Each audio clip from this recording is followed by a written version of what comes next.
Israeli কারাগার থেকে প্রায় ৭ মাস পর মুক্তি পেয়েছেন গাজার আল শিফা হাসপাতালের পরিচালক ডাক্তার মোহাম্মদ আবু সালমিয়া। ১ জুলাই সোমবার তাকে মুক্তি দেয় ইসরায়েল। গাজায় ফিরে বন্দি অবস্থায় হওয়া ভয়াবহ নির্যাতনের বর্ণনা দিয়েছেন এই চিকিৎসক।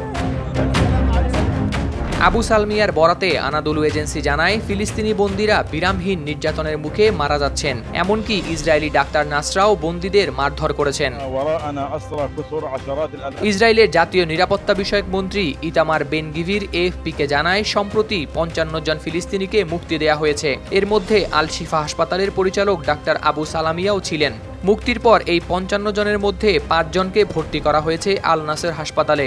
বাকি ৫০ জনকে শারীরিক পরীক্ষার জন্য নিয়ে যাওয়া হয়েছে গাজার দেইর এল বালা শহরের আল আকসা হাসপাতালে। এদিকে ইসরায়েলি কারাগারের ভয়াবহ নির্যাতনের বর্ণনা দিয়ে আবু সালমিয়া বলেন, ইসরায়েলি কারাগারে অনেক ফিলিস্তিনিকে জিজ্ঞাসাবাদের নামে নির্যাতন করা হয়, তাদের চিকিৎসায় চরম অবহেলা করা হয় এবং প্রয়োজনীয় ঔষধ দেওয়া হয় না। এভাবে ধুকে ধুকে বন্দীরা মারা যাচ্ছেন।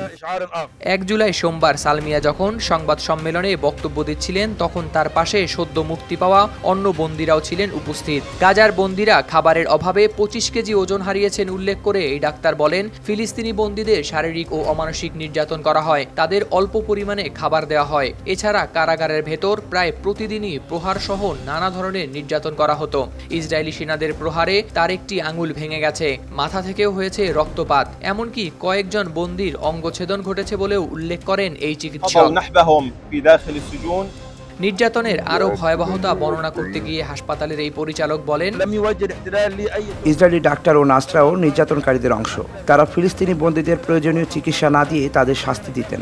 ডাক্তার ও নার্সরাও মারধর করেছেন বন্দীদের, যা কোনোভাবেই গ্রহণযোগ্য নয়। এসব বন্ধে আন্তর্জাতিক সংগঠনগুলোকে ইসরায়েলি কারাগার পরিদর্শন করা উচিত।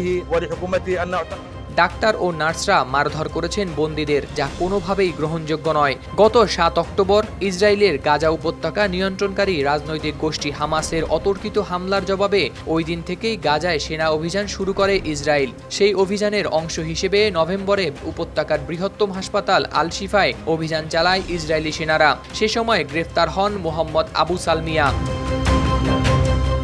গত বছর ইসরায়েলের অভ্যন্তরে হামাসের হামলা এবং নাগরিকদের অপহরণের জেরে গাজায় সর্বাত্মক যুদ্ধ শুরু করেন নেতানিয়াহু। এতে প্রায় ৩৮,০০০ ফিলিস্তিনি নিহত হয়েছেন। ধ্বংস হয়ে গেছে প্রায় সব স্থাপনা, বাদ যায়নি হাসপাতাল, মানবিক ত্রাণ সহায়তার স্টেশনও। হাওলাদার শামীম, RTV।